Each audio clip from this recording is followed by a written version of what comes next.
Okay, we're recording now. You last left off basically your operations in the Indian Ocean. Can you tell us what you did specifically in the Indian Ocean and which ports you visited?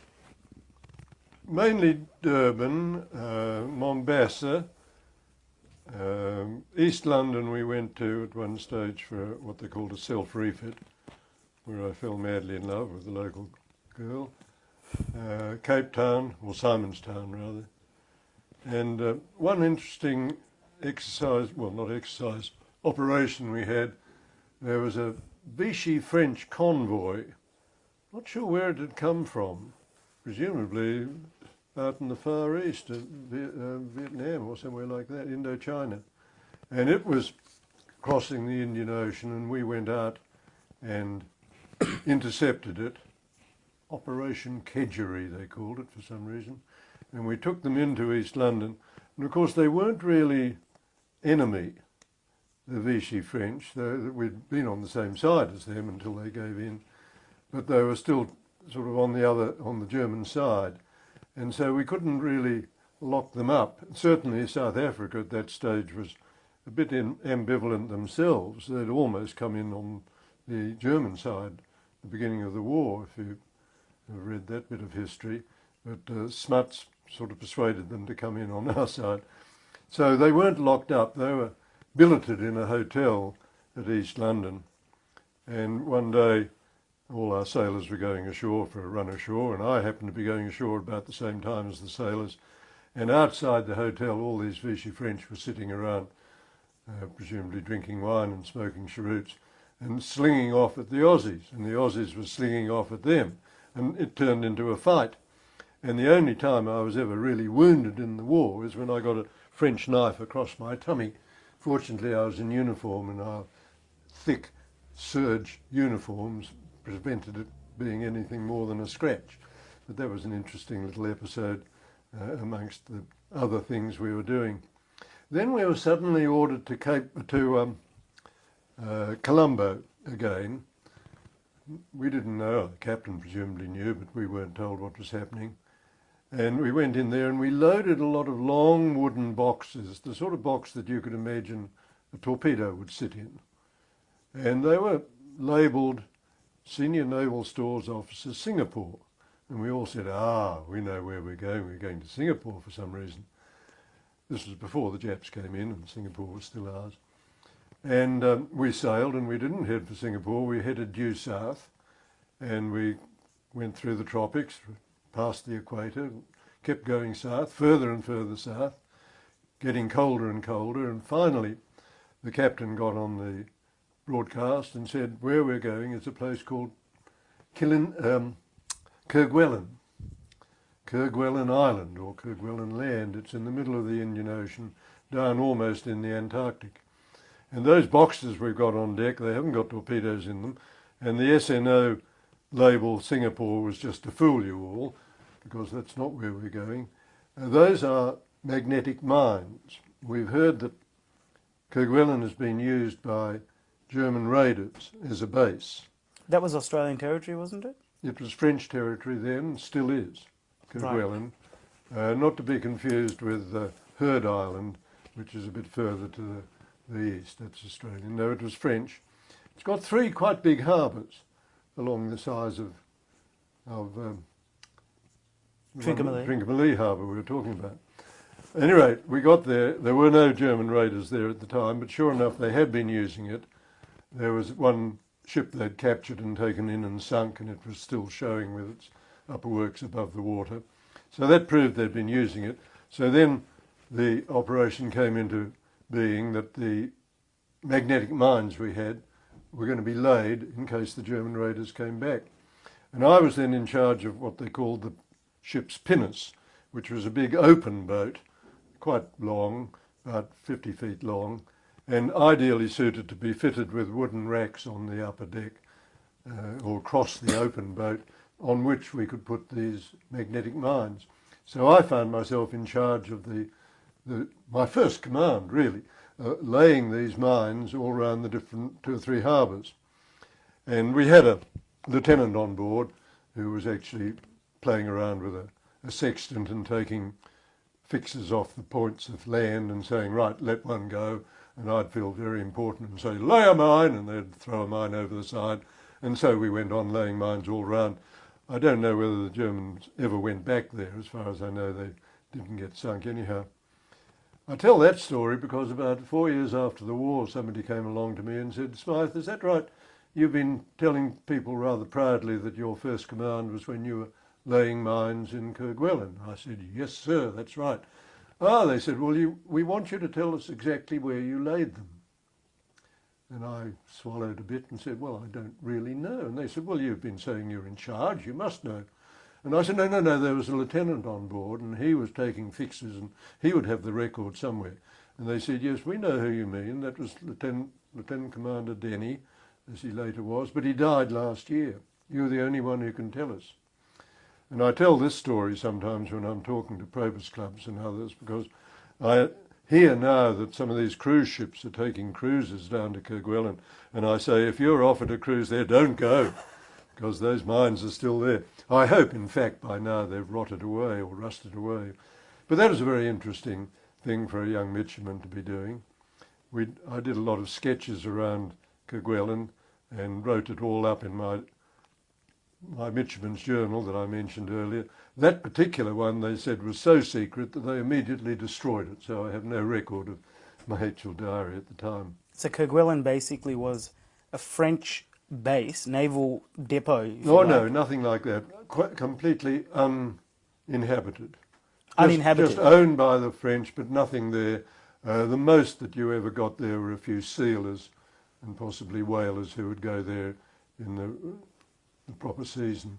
There was nobody there. It was ice almost down to the waterline, enormous sea elephants all around the beach.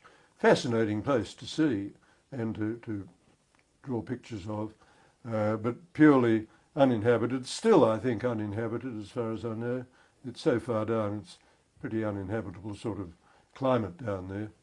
We were there in early summer, and in winter I should think it would be as bad as the Antarctic. They might have a settlement there now if there's any good reason for it. Anyway, that was that. Not long after that, we were doing another hunt for an alleged German raider, weren't finding it, and suddenly Pearl Harbor happened. Japs came into the war. We were hurriedly called home. We got back to Fremantle as fast as we could, refueled there, and came round to Sydney at our top speed of 32 knots, which was quite impressive. I remember going through Bass Strait, which happened to be flat calm at the time, and the little coasting ships that we were passing, they were doing about 8 knots. And to see us going past at 32 knots must have been quite a sight for them to see. We got to Sydney.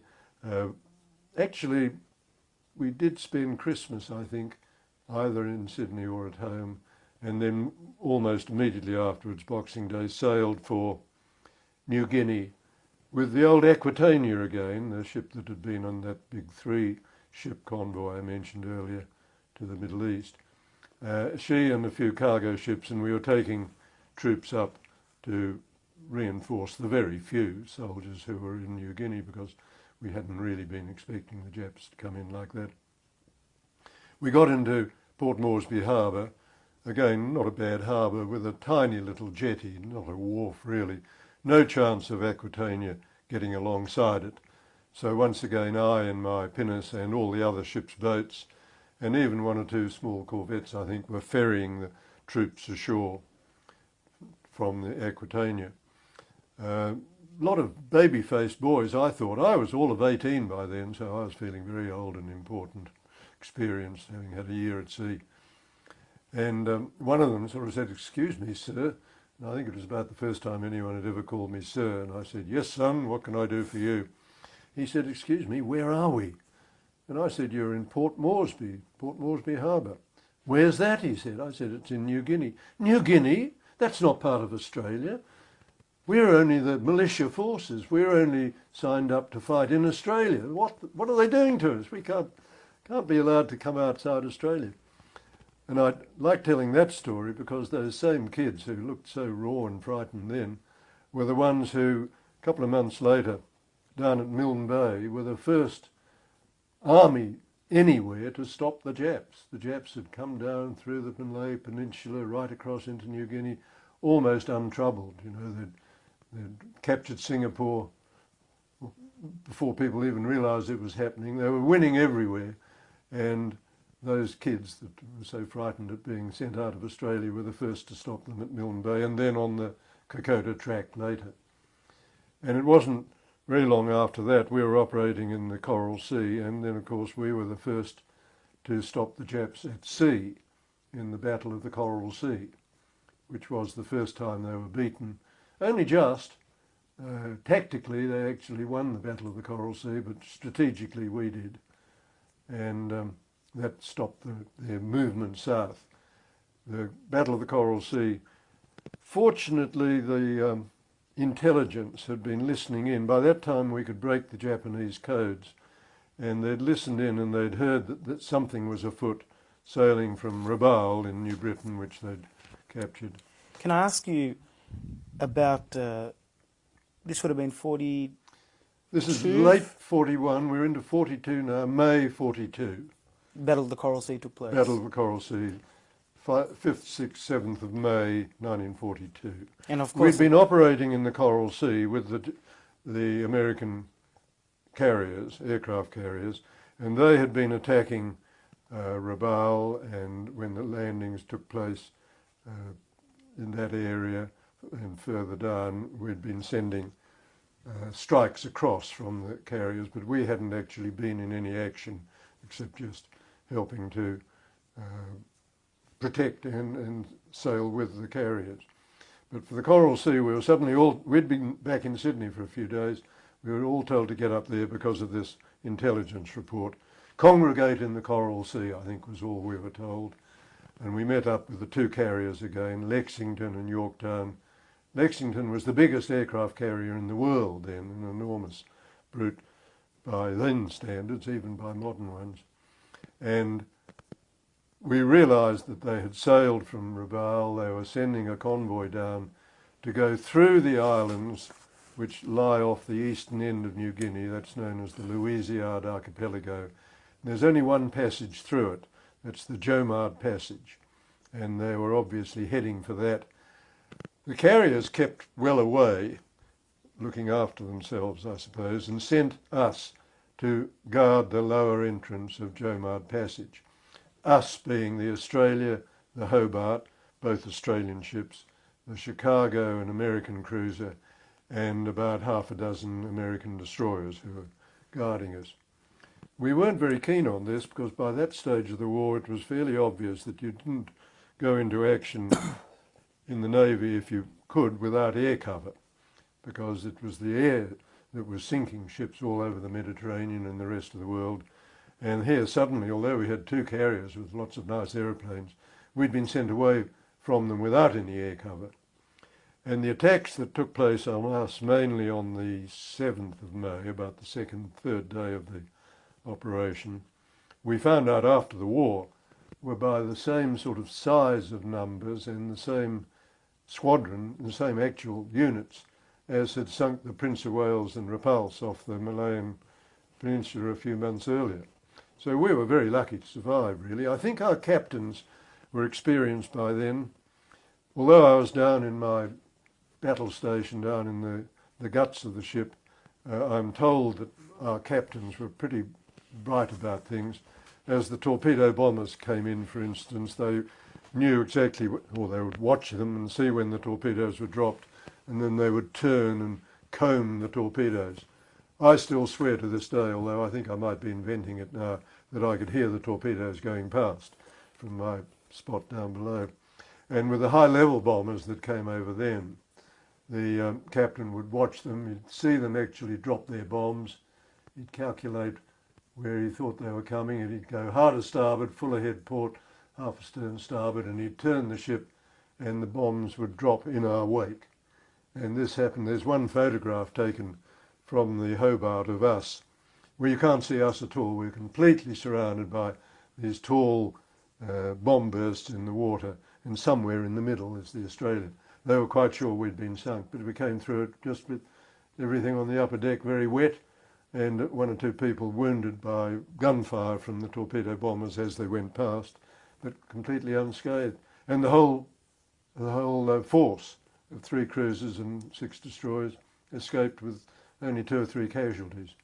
So we were very lucky. That was the Battle of the Coral Sea. Meanwhile, of course, the first battle ever was going on between ships that never saw one another. It was all aircraft, and the Yanks sank one small Japanese carrier, damaged another. The Japs sank the Lexington, the biggest aircraft carrier in the world, and a destroyer and a tanker. So tactically, as I say, they won the battle, but it was enough to stop them. They knew we were waiting for them. They turned the convoy back, and they never tried to come through again. They were coming. We weren't sure if they were coming for Port Moresby in New Guinea or for Australia. We now know it was only Port Moresby at that stage, but if that had all been successful, and even if they'd got over the Kokoda track and got Port Moresby, they probably would have then headed for Australia. So it was a fairly important battle, the Battle of the Coral Sea, which we still celebrate here each year in the first part of May as the sort of turning point in the war, really. Did you mention, I think you said something about them attacking in a badly, the Japanese torpedo planes, their formation and the actual attack pattern? No, they did come in a bunch, which made it easier for us. If they'd come in from either beam, either side and ahead, you can't comb the 3 different lots of torpedoes. But I don't say they were badly handled. They were merely coming in, probably found us. It's always a bit of a surprise, I suppose, when you suddenly find the enemy. And if you're all together, you go in then, as you are. The high-level bombers were very accurate, as I say. Not long after that main big high-level bomber attack, another few bombers came in, a little bit higher, very inaccurate, dropped all over the place, nowhere near the ships. And they went back to their base in Townsville. They were American bombers. And they said, we've sunk the Japanese fleet, and here are photographs to prove it.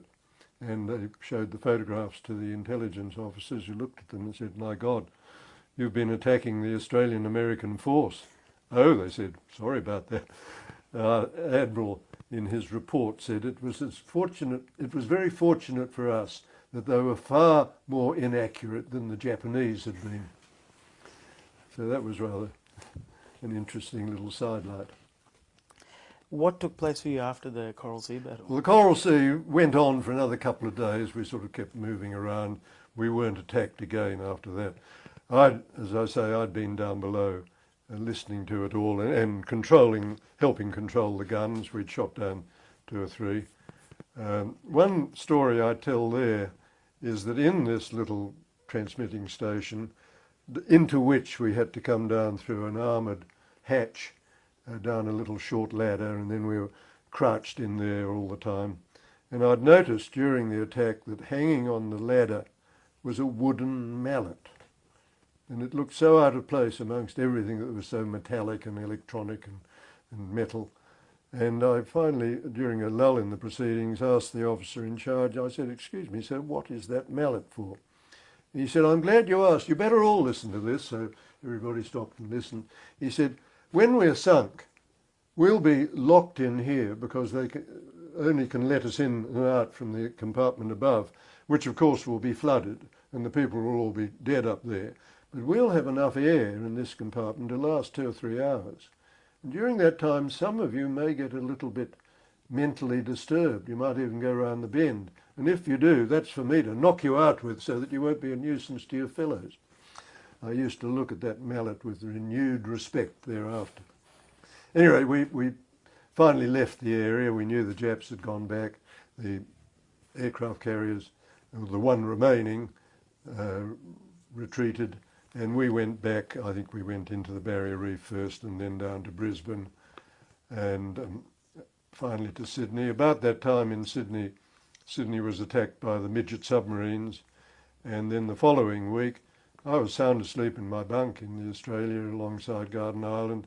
And in the morning they said, oh, didn't you wake up during the attack? And I said, what attack? And they said, well, Sydney was being shelled during the night by submarines. and I'd slept right through it. At any rate, there weren't very many shells and they didn't do much damage. And I then left the ship. We had our final seamanship exams as midshipmen, which was part of our training program.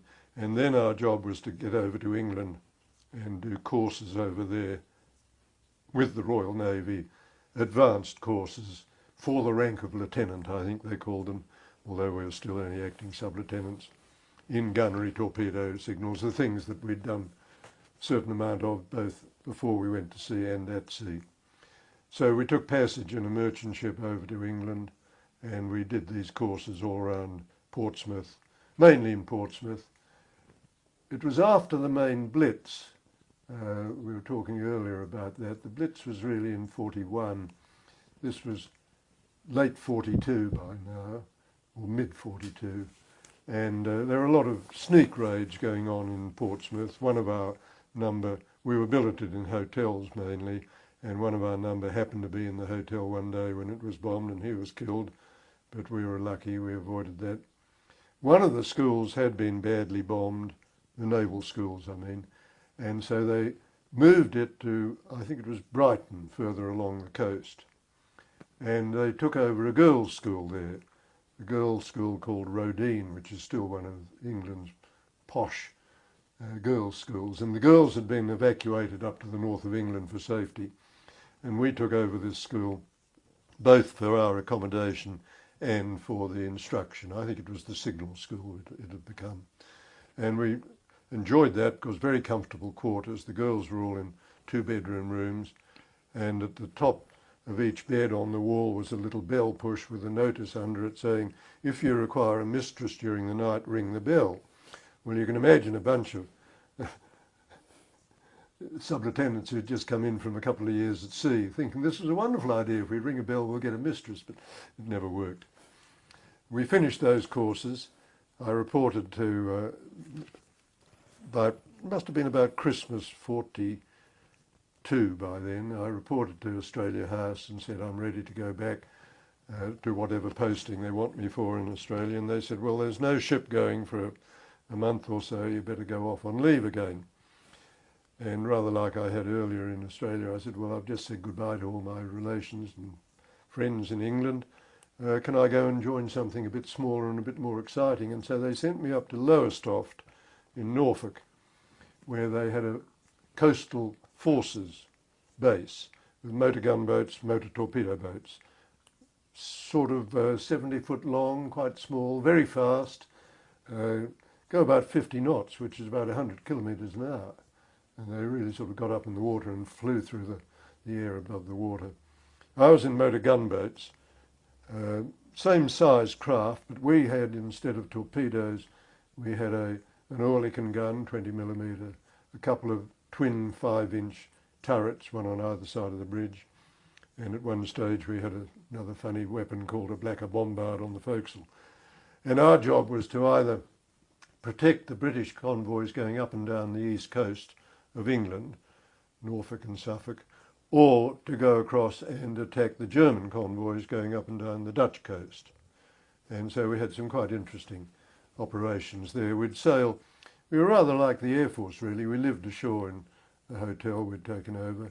We would board our craft like airmen would board their aeroplanes. We'd get on board about 3 or 4 in the afternoon, we'd sail so that by nightfall we were where we should be all night, and then we'd come back next morning and we'd hand the craft over to the Wrens, who were doing a wonderful job. They were armourers and shipwrights and mechanics, and they would take, if there was any damage, they'd fix all that, and we'd go off in a truck taking us back to the hotel where we'd have a nice breakfast and go to sleep until we had to get up again for the next operation. One story I tell is that we were coming back one morning from the Dutch coast. We'd got almost within sight of our base, and the captain, I think, had gone below. I was only a sort of spare officer on board. There were 2 officers plus me, but I was on watch.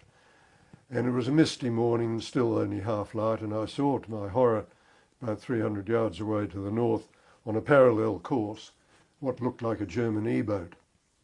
And I thought, oops, he's coming across to catch us as we go into our home port of Lowestoft.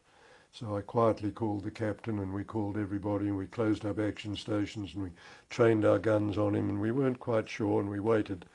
And the dawn came up a bit more, and the mist lifted, and to our relief we saw it wasn't an E-boat, it was one of our own motor torpedo boats from Lowestoft. And our signal from our captain went across to him saying, "You are a very lucky motor torpedo boat. We have been training our guns on you for the last half hour." And he came back and said, "You are an even luckier motor gunboat. I fired 2 torpedoes at you." Anyway, there was an interesting change from my big ship time, and even more valuable because when I did get back to Australia, I took passage in a merchant ship. When I did get back, I found I was posted again to the Australia, and I'd been wanting to get into something small like a destroyer, but I'd had that motor coastal forces time in between. Incidentally, in the trip home, I was showing you both the George Cross in our dining room that Hugh Syme had. He was one of the fellow passengers in the ship that brought me home, and that's where I first met him. And he was given the George Cross by signal from the Admiralty while we were sailing round Cape Horn on the way home from England to Australia, all by ourselves because we were a cargo passenger ship full of ammunition, and they didn't like sending a ship like that in convoy because if we'd blown up we would have sunk the other ships as well, which didn't make us very cheerful. But we had a nice quiet trip, and as I say, round the bottom of the Horn, the captain came down one night and said, "Champagne all round. Lieutenant Syme has just been given the George Cross," which made him the most highly decorated person in the Australian Navy at that time. So back home I got, rejoined the Australia, went up north. While I'd been away, the Guadalcanal landings by the American forces and the Japanese, they were both on the island then, they were both by then trying to replenish their forces by bringing in destroyers or other ships at night with extra troops on board, and we were operating up the slot, the area between there and Rabaul, down through the Solomons. The original landing, our sister ship Canberra had been sunk, along with 3 American heavy cruisers, the biggest disaster of the war for our navies, really. The Japs came down, caught them quite unprepared the night after the landings, sank the 3 heavy cruisers in about 20 minutes flat, but didn't go on to the landing place, or they would have had a clear run to sink all the landing ships probably. Australia was down at the landing place itself and avoided being sunk or even brought into the action. Anyway, we were operating then again with our old friend the Hobart. By that time I was an officer watch as a sub-lieutenant on the bridge alone, with a midshipman under me probably. And it was after dark one night and I was looking aft through my binoculars at the Hobart when there was a tremendous explosion in the Hobart. And through the binoculars it seemed almost as if it was happening at our immediate stern. She'd been torpedoed. And all the drill I'd had, by that time I was a fairly experienced young naval officer. Ship in company torpedoed, what do? You turn away, you increase to 20 knots, you close up action stations, you close all watertight doors and scuttles, you call the captain and you call the admiral, and you leave most of the ships in company protecting the ships being torpedoed. You take 1 destroyer with you and you get out of it because otherwise you're going to be torpedoed too if you're not careful. So I did all that. Everyone was on the bridge and we were steaming away. Hobart actually did survive. She was badly hurt and killed a few people we knew well on board, but she did get back to port. But I suppose about 10 minutes later I was rehearsing again in my mind, have I done all the right things? I called the captain, action stations, everything. I turned away. I've gone on to 20 knots. Wait a minute, Smyth, you silly clot. You were doing 25 knots. You haven't gone on in speed. You've reduced speed. So I went quietly across and pulled down the voice pipe to put the right revolutions on back to 25 knots. And the captain heard me. He said, "What are you doing there, sub-lieutenant?" I said, "I'm just checking, sir, that I've got the right revolutions on the engines." I don't think he believed me, but at any rate he left it at that. But he did arrange only about a month later to get rid of me, and I was then arranged to go over and join a British cruiser on exchange service. So I always rather think that it's my mistake with the speed that probably got me thrown off the Aussie, but got me a very interesting time in a British cruiser. Due to join her in Colombo, one of your old stamping grounds, sailed from Melbourne after a little bit of leave in one of the wartime small carriers, what they called escort carriers, HMS Patroller, merchant ship that had been turned into a carrier, not operating but full of aircraft, ferrying them to southern India, Cochin, in the southwest corner of India, and they were then going to be flown across for the Burma campaign. So we disembarked at Cochin. I had to take a lot of sailors across southern India in a train, which was quite an interesting trip in itself, stopping every night because our engine driver seemed to have a girlfriend in every little town through which we passed, and he'd stop for the night and say, well, we'll leave again at 8 in the morning. We finally somehow got across. How would we have got across to Ceylon then? By ship, I think. There wasn't a bridge of any sort. Is there a bridge across from India to Ceylon? There was a train bridge at one stage, I think, yeah. yes, I think we did train across in those days, and we got down to Colombo, and there I joined my ship, and to my horror, it wasn't the big modern British cruiser that I'd been promised. She'd just been torpedoed in the Mediterranean and was undergoing repairs in Malta. And there was a little old World War I cruiser called the Danae, D-A-N-A-E, I think it's a Greek goddess's name.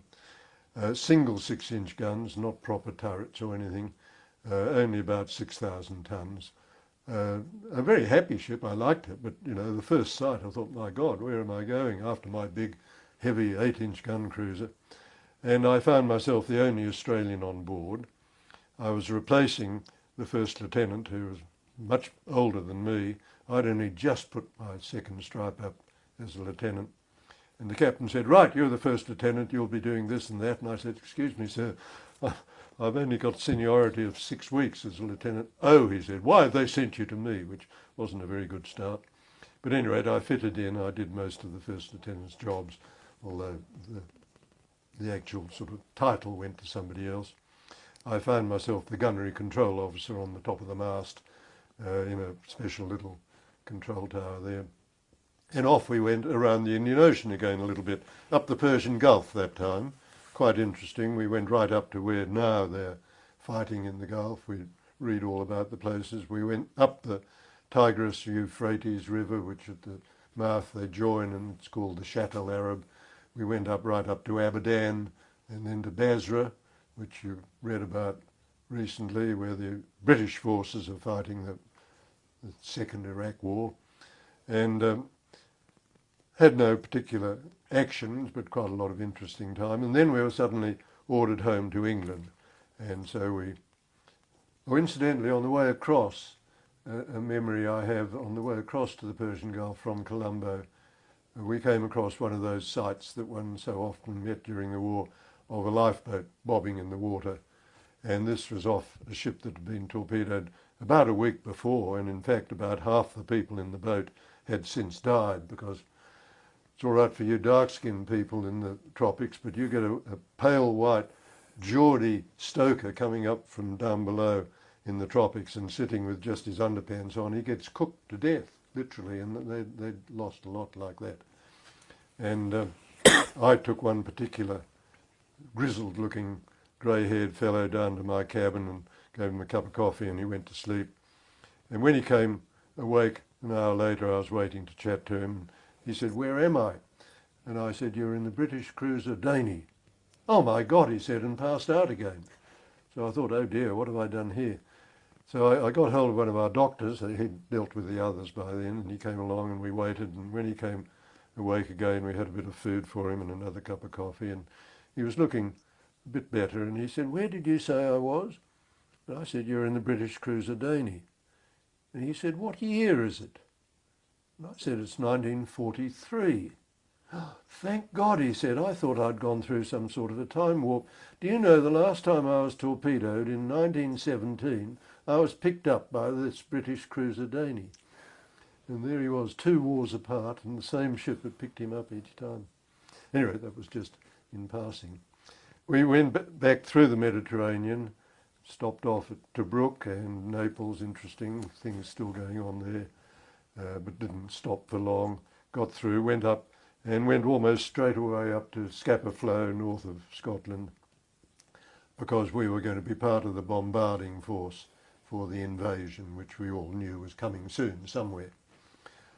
We had an interesting visit there by the King himself, who was very much a sailor. He'd been through naval training in his youth, King George VI this was. Very well respected fellow, but with an embarrassing stammer, which I think he finally managed to beat a bit. But at any rate, he inspected the fleet. We weren't big enough to warrant him visiting us, but I took a contingent of our sailors across with my captain to one of the bigger cruisers, and I had them all fallen in, and the captain obviously met the King when he came onto the quarterdeck, and when they came along, the captain said, and this is my crew from the Daney, Your Majesty, and this is Lieutenant Smyth, Royal Australian Navy. And the King said, another colonial. And I drew myself up to my full height, and he was quite a small chap, the King. And I said, sir, you should know better than that. We're no longer one of your colonies. And the captain looked horrified and moved the King on and shook his fist at me and got me later and said, you do not speak to your monarch like that. And I said, I'm terribly sorry, sir, but he did get it wrong. And I forgot about it. We went on working up. We went down to Greenock, near Glasgow on the west coast of Scotland, did a bit more working up there. All the time, I, as the gunnery control officer, was probably the most important person in a way, because it was bombardment, apart from anti-aircraft, which you've always got to be ready for, that we were going to do off Normandy. And it was then, too, that I learnt it was going to be Normandy. We were getting lots and lots of secrets, orders, books of plans and orders on board, and somebody had to keep correcting them as the corrections came in, and the captain said, right, Smyth, you're an Australian, you don't need to go ashore in Glasgow. Your leave is stopped, because from now on you've got to sit and correct all the things, and you'll be the first to know after me where we're excuse me, where we're going, and I don't want that getting out. We've got to keep it a secret. So my poor girlfriend in Glasgow never did see me again. I've never heard from her. So I was going to go and see her that night. But anyway, I corrected it all, and I knew exactly what we were doing. And finally, after a few more exercises, we sailed. And I kept a diary of that from the day we sailed roughly until after the landing, which I've recorded in a book of mine. And we sailed down the west coast, down through the Bristol Channel. Enormous number of ships already at sea. We were in a force of about 5 cruisers and destroyers, minesweepers ahead of us, battleships astern of us, merchant ships, all moving at different speeds. So we were moving through, one group moving through another all the way down the coast. How we didn't collide a few times, I don't know. But we did by then have a bit of radar. The first part of the war we'd done without radar. It all had to be sort of eyeballing. So we got down safely. We rounded Land's End, and we were heading along the south coast of England, heading eventually for Normandy, when, to our horror, we were told, stop, 24-hour delay, turn back. So we all turned back, and all going through at different speeds. We went back through all the ships we'd passed before. We rounded Land's End. We went right up almost to the coast of Wales. And the orders were that you did that for 12 hours, and then you turned again and you came down, so that 24 hours later you were where you had been. And it was all the weather that was causing this delay. By that time the weather was even worse, and we thought, oh God, we're all ready for this, and it looks like they're going to have to cancel it. If we can't do it now, it's another month at least before they get the right tide and the right moon, and therefore it might even be cancelled. We'll have to just cross our fingers. That was the time, of course, when Eisenhower in his headquarters had the decision to make. He'd delayed it 24 hours. He was about to delay it another 24 hours. And all his experts said, no, sir, I think I think one only of his experts, I think there's just one window of opportunity. At dawn on the 6th, I think it will ease off for a few hours. I think you can do it. And so he had this tremendous decision to make to say go. So we heaved a sigh of relief and we kept going. And I'll have to pause you there because Right. I've run out of tape, but Oh, that's sorry. actually a very good point to pause.